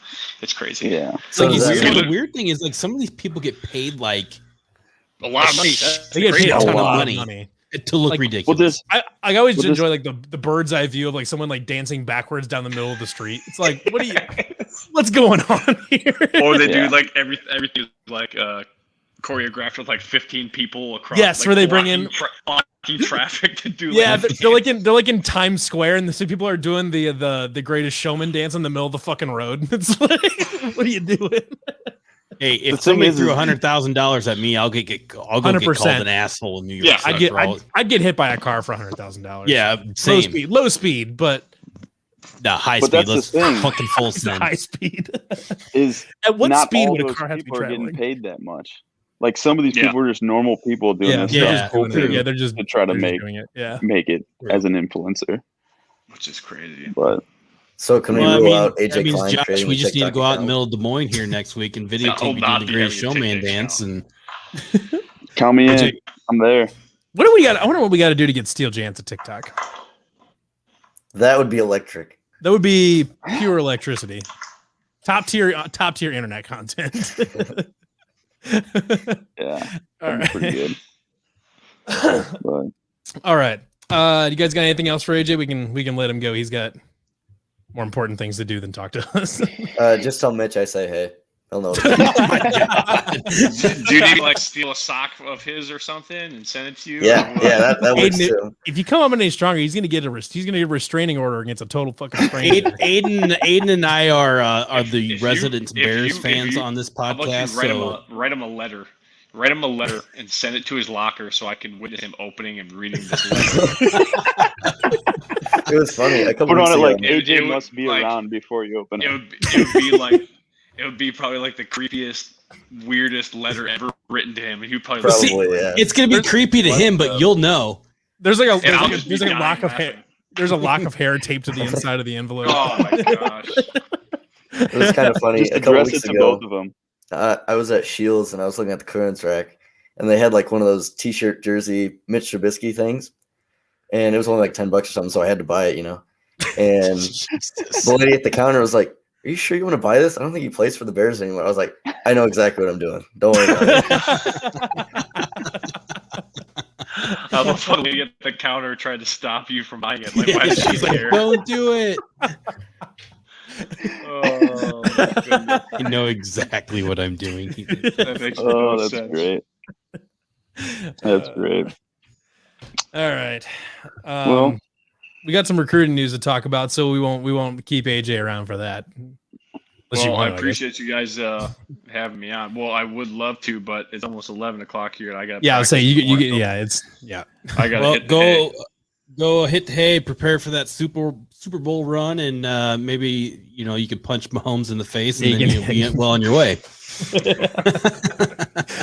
Well, not too hard, guys. though. I appreciate it. It was a lot of fun.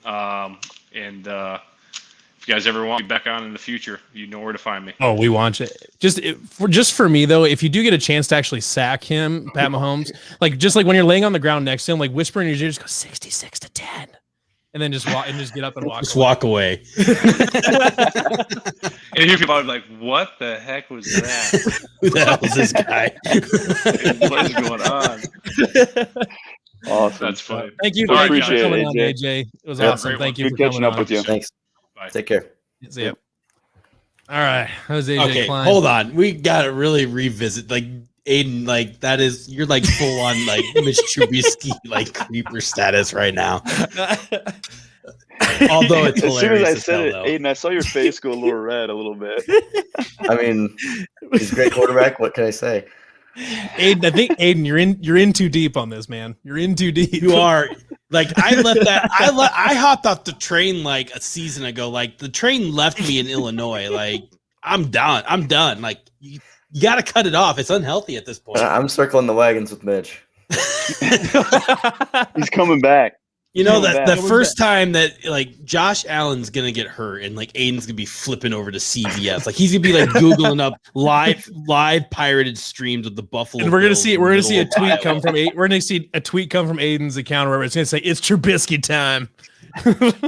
Oh my god. Whatever.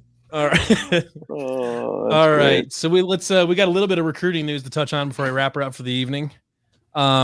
This week, the dead period has finally ended. So recruits are actually taking visits to campus now.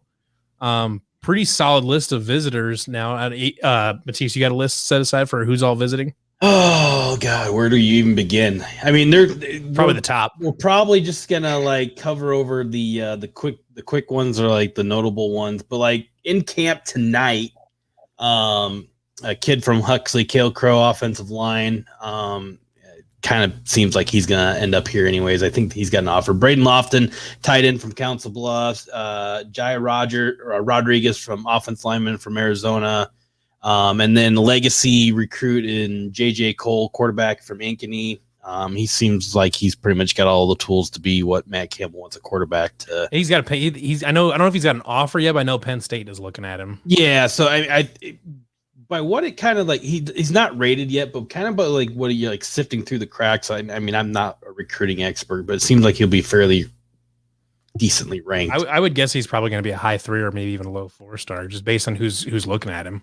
And in these camps, it's kind of one of those things like some of these guys just pop up and like we don't know who's actually really there. Like there'll probably be some things that pop up tomorrow morning, like some other guys that would be surprised, like guys that showed up that will be like, oh shit, he was there.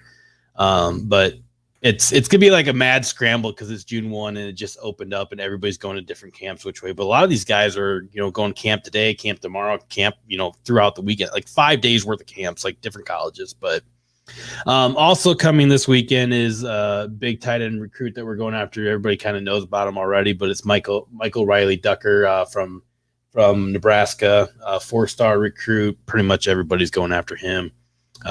Greg Gaines, wide receiver. He's also a 4-star recruit. He'd be the teammate of Iowa State quarterback commit currently in Rocco Brecht. It kind of seems like it's pointed that he's going to commit here, but that could also change. Caleb Johnson, running back. I believe he's from Ohio. He's from Ohio. Yep. It kind of seems like he's going to commit here, but he's got a lot of visits that he's going through as well. He's a really nice player. I would say it's got a lot of depth at the running back room right now. It's going to be a lot of talent in there, but it's going to be another 2 running back class. If they get him to commit, and there's another kid out of Arizona that they're kind of going after, and there's another Florida guy that's kind of popping up into. So it seems like they're going after 2 running backs this class, and then Dalen Hassert. I hope I'm saying that right. But I think it's Hazard maybe. But yeah, sure. He's it's kind of between us and Minnesota, kind of what I've been reading between the lines on that one as well. Mm-hmm. He's a high 3-star offensive lineman. Yep. And I think some other ones that were in camp today or in their camp tomorrow. I think Caden Proctor.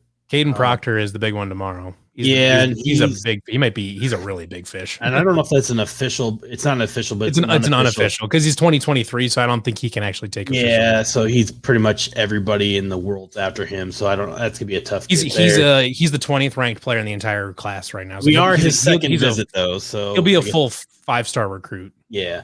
When he and then Dakota Mayo, wide receiver out of St. Louis. He's not really quite ranked just yet, but it appears he could be a 3-star. And then another one I didn't realize, but Corey Phillips out of Ames, tight end, 6'5", 235 pounds, high 3-star recruit.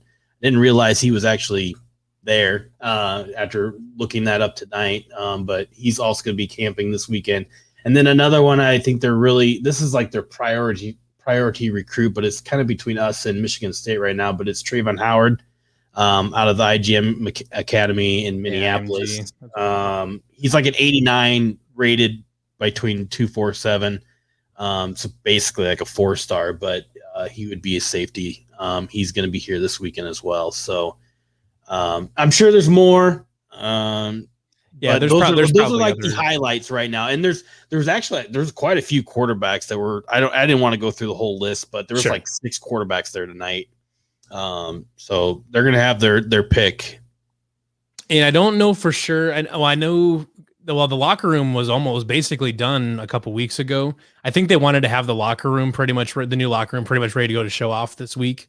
So all these guys, that are coming on their officials and unofficial visits are now getting a chance to see the brand spanking new locker room, and I'm sure they'll probably take a short tour of at least part of the new facility. Things like that. Yeah, so if you guys are like into the recruiting stuff, the next couple days would be the ones to watch over, like the message boards and things like that, because you'll start seeing some of these guys that not only the ones that we mentioned here, but the guys that we don't know about that have shown up just, because they had the time, or maybe these guys that know we're coming. But, if you're a recruiting junkie, this is the kind of the week to dive nose deep in, because there's going to be a lot of people walking through the doors of Ames. Mm-hmm. And this is what's interesting too, is that a lot of the guys that are visiting right now are bigger fish than Iowa State typically goes after, or has a really good chance, or maybe even has a chance to get them on campus. I don't know if like the 2023 guys have started camping with Iowa State just yet, but some of the offers that Iowa State's tossing out in the 2023 class are very highly rated dudes. Well, Caden Proctor, he will be a 5-star tackle, and he is camping tomorrow. He is actually camping tomorrow. Yeah, I wouldn't say like most of the guys that are realistic to come to Ames that are going to be like the level of Caden Proctor in rating wise, but the 2023 class, and even, the 2022 class isn't fully done yet, obviously, but it could have a chance to be a pretty good class. But the 2023 class, obviously, if we get off to a good start, 3-0 or whatever it may be, it's just going to blow up. The 2023 class, it has the chance to be insane. The 2023 class is the first recruiting class that is getting a chance to where a lot of their relationships are starting when Iowa State is really good, like really good.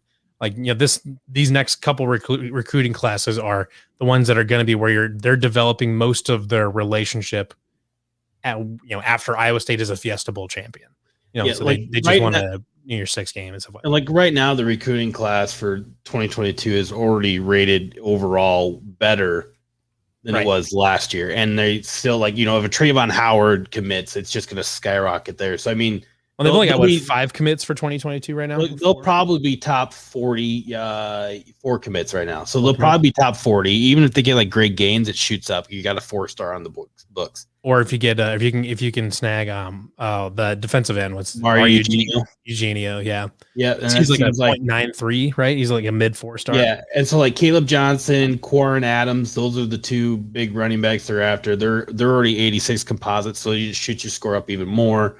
Greg Gaines, who's an 89, shoots your score up. Trayvon Howard shoots your score up. Hey, maybe you luck into a Micah Riley Ducker too. You get another 89. Yeah, he would probably have an 87 composite score class, which would be the highest in Iowa State history by a margin. Getting Micah Riley Ducker that'd be a massive get for. I don't know what our chances realistically look like on getting him, but man, if they can get him on campus for an official visit, that's a great start. I think it's kind of between us and Iowa. Yeah. So it's probably going to come down to the campus visits, pretty much. Which we are his first. It can be good or bad. Sometimes the first is good, and sometimes it's the last one that leaves the last impression. So there's some recency bias. True. He's got Iowa, which Iowa's last in this regard, but he goes Iowa State June 4th, Auburn June 11th, Illinois June 18th, and then Iowa at June 25th. Okay. So he's coming here first, but he's got a bunch of pretty good sized visits after that. So, we'll see. It's Iowa State's obviously got the tight end pedigree now that they can flash. It's like, by the way, look at this. We have lots of good tight ends, and we know how to use them. And so now you've got something to throw in front of them. You've got the big fancy new locker room and all the new sports nutrition center and all that. And say, by the way, this thing will be done by the time you get here. So, but coincidentally enough, I think Andrew Keller, another tight end prospect they're after, I think he might be camping in the coming weeks. But if they don't land him, I think they're still going to go after this kid anyway. So it's probably be 2 tight ends in this class. He's an 88 overall, or will be an 88 overall. His only 2 high offers are from us in Iowa, and right now the crystal ball is pointed towards Iowa, but I don't know when that when it was put in or what the confidence level is. Well, actually, that was May 25th. So, yeah, we're screwed there. Well, you know. But the nice thing, though, is that even what's already in the tight end room, you got Easton Dean back there and Tyler Miller. Or not Tyler Miller. What's his name? Miller's his last name. I can't think of his first name right now. Is it Tyler Miller? The tight end from Johnston. Oh, yeah, I know what you're talking about. I can't think of his name right now. I feel like an asshole. He's probably watching. He's probably I'm trying. It's killing me right now. But anyways, he's a really good. He's from Des Moines. He's a really, really nice player. I'm pretty sure it's Tyler. I think yes, it is Tyler. Yes. Or no, Tyler's the offensive lineman. Yeah, let's stop before we make it worse. We should stop. We're making it worse. Yeah, it's bad. I cannot think of his first name. You keep talking, I'll find it. Okay. Well, I can keep talking all day and night. As anybody that's listening to a podcast with me, I can attest. But anyways, the tight end room has got plenty of talent in there, and if they can lure in a guy like a Michael Riley Ducker or something like that, I mean, you're filling that room with even more talent than it's got right now, which is the most talented it's ever been. So, yeah, I don't know. It's interesting. We're gonna say this class and the next class. Tyler Moore, not Miller. Moore. I knew it was Tyler something. Tyler Moore. Gosh. Anyways, sorry, Tyler, if you're watching, I sincerely apologize. But anyways, this is the next couple of classes are kind of they're kind of like a little bit of a point of reckoning for the program in that this is where we're going to see, are we going to be Kansas State where we recruit low and mid 3 stars and we turn them into good players and we just have to scratch and claw to get to those Big 12 title opportunities? Or are we taking the next step to get the 4-star guys where you can start to punch through, the ceiling a little bit? That's it. Yeah, one thing that I'll be interested to see too is, when you're talking about the 2-3-star guys, I feel like there's a little bit more like hunger or like fight or like, kind of being the underdog feel and seeing how the staff is able to, take those high 3-star, 4-star guys and kind of build them into the system where, they've been the stars in high school, and not that everything's been handed to them, but, everything's probably come a little bit easier and they're just whatever, and just trying to, fit them into the system right now, keep that same mentality of, kind of that underdog feel and do that. And I guess not even underdog, because I meant, I guess more like what the guys that we have built the program around, as opposed to, we didn't build the program on 4 or 5 stars. So it'd be interesting to see how they transition and kind of build them into that system going forward. But yeah, it's a good problem to have, right? It's yeah. Well, yeah, I certainly when I was saying that, I certainly didn't mean to disparage the low 3-star guys. Obviously, Iowa State has made their hay of the last under Matt Campbell. They kind of made their hay on the mid and low 3-star guys. It's weird how the dynamics for Iowa State recruiting has changed because, like, Josh, in your time, and I think 24/7 has kind of grown since then, but and I probably didn't watch recruiting that much back then too, but when we were talking years ago, low 4 stars in terms of or low 3 stars in terms of 24/7 ratings, you're probably looking at like the 82s, the 81s kind of composite ratings. Now we're like, oh shit, we got an 85 composite rating. That might be a little too low. We need a little something to work with here, but it's. And the interesting thing is, those guys, obviously we want like the high end talented guys, but I think from what a lot of these guys have said, and Marchie's even said it too. Campbell, I believe it was Margie said this, but like Campbell, on their recruiting visits, they get paired with the players, right? And they go around, whatever. But if a guy comes back and says, nah, I don't think he's going to work, like he's done. Yeah. Like, they don't even recruit him anymore. So he's fairly selective in this process. Yeah, they have to fit the culture, and if the 4 and 5-star guys aren't going to fit the culture, they're not going to get. Iowa State will kind of drop them, or whatever. And that's how you maintain the culture maintain and build the culture that Matt Campbell has built so far. I mean, you have to have continuity from your coaches, from your athletic director down to your coaches, down to your scholarship players, down to the walk-ons. You have to have continuity of your culture from top to bottom. Yeah, and exactly. that's how you build it. And there certainly is something to the the guys in the lower end of 3 stars, 2-star guys or whatever. They have a hunger, they have a chip on their shoulder that they didn't get rated as high or whatever. So you have like those guys are very valuable especially from like a leadership standpoint. And guys like those, I mean, those are the ones that turn into the program glue guys that end up becoming beloved forever. The folk heroes those are the the Joel Lannings, the David Montgomerys, the Josh Lenzes. Josh, do you remember what your I don't even remember what Josh was. I got this right here. This I Josh honestly Lenz don't trivia know. here. All right. I honestly couldn't even tell you. I feel like it wasn't as big. Maybe it was, and I just didn't pay attention. But I don't feel like it was as big as it is today. No, and I don't think it was. But they do have a composite rating here for you, and that is a .8021 out of high school. Just snuck into the 3-star. I believe. Just snuck into 3-star. You were the 180th wide receiver overall, 11th, I believe, 11th overall prospect in the state of Iowa. Who is the 10 better ones that year? Let's go through the 10 that are ahead of Josh Lenz in the 2009 Iowa football prospect. Number 10, can you take a guess? He played for Iowa State. You played for Iowa State? Yep. What position? Linebacker. Oh, Jake Knott. Jake Knott at an 81. Following next is LaQuinton Black, cornerback, went to Tulsa. Now we move into a stretch of 3 Hawkeyes. We got Brett Van Sloten, offensive tackle out of Decorah. Connor Bofelli, offensive center from West Des Moines. And then Drew Clark, guard from Marion. Now, number 5, offensive tackle for Iowa State. 2009? Yep. Kyle Lichtenberg. Yep. Bettendorf, Iowa. And now we move into 3 more Hawkeyes. You got Jordan Cotton, wide receiver. You guys remember Brandon Weger? Yep. Oh, yeah. He was there. He was actually a 4-star 90.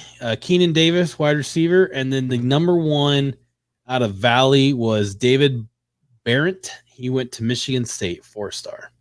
Don't remember any of those. Well, I remember some of them. 3 out of the 3 out of the top 14, 3 went to Iowa State. The rest went to Iowa or Tulsa or Michigan State. Tulsa. Yeah. Keenan Davis and I played on the same AAU basketball team. He was a freaky athlete. So, there you have it. 2009. Interesting. I was looking kind of weird. In 2009, I don't see Matthias Schwarzkopf on this. I was looking up Cole Netton, my Down the Pipe and Natty Light co-host. He was a .7961, just 2-star kicker. I was trying to pull up the 2009 recruiting class for Iowa State. State of Iowa. The funny thing is I didn't even play receiver in high school. I played running back and safety. Oh yeah. So how do they rate you as a receiver for a position you didn't even play? Maybe that's why you were that far down. They just rated you as a running back. You might have been a 4-star running back. AJ Klein was a 3-star 83. Christian McCaffrey before it was cool. Yep. James White, Kyle Lichtenberg, Aaron Moore, Darius Reynolds was the highest rated in the class. What was he? He's an 86. He didn't even play quarterback though, because he was recruited as a quarterback, right? It just says athlete. Yep. Oh, athlete. Yeah. Okay. And he was a JUCO transfer too. Mm-hmm. Yeah. He was a freak athlete as well. All right. There you have it. Yep. There's your recruiting. There it is. For the week. There it is. Do we have any? So next week we're having Jake Knott. Is that correct? I think so. Is that what we decided on? For a date. Well, I mean, we'll roll with whoever. It's just a matter. So if he shows up, we'll have Jake Knott. Yeah, I think that's what him and I talked about. Was all right. yeah. Well, we got for right now, we've got Jake not penciled in for next week. Anyways, see what happens. And then we've got another very special guest booked for later in this month. I'm not going to reveal him yet, but at least one very, very special guest. Not that Jake Knott isn't special, but I can talk about Jake Knott. I can't talk about my special guest just yet. It's Aaron Rodgers. We're gonna get the down low on this Aaron Rodgers situation. It's Mitch Trubisky. So everybody, thank you for watching this week's episode of the Nightcap. Special thanks to our sponsors our friends over at Estas Bar and Grill in Ames. Obviously got their big Taco Tuesday special, Burger Wednesday. They've got their unlimited taco for $8. Unlimited tacos for $8 every day from 11 to 3. Excellent drink specials, FAC specials, all that good stuff. Head on over to Estas Bar and Grill in Ames. So thank you to them for helping us with all of our crazy projects and whatever else. I'm one of your hosts, Levi Stevenson, for Josh Lenz, Mattia Schwarzkopf, and our child producer, Aiden Wyatt. Everybody have a great rest of your night, great rest of your week. We'll see you guys next week.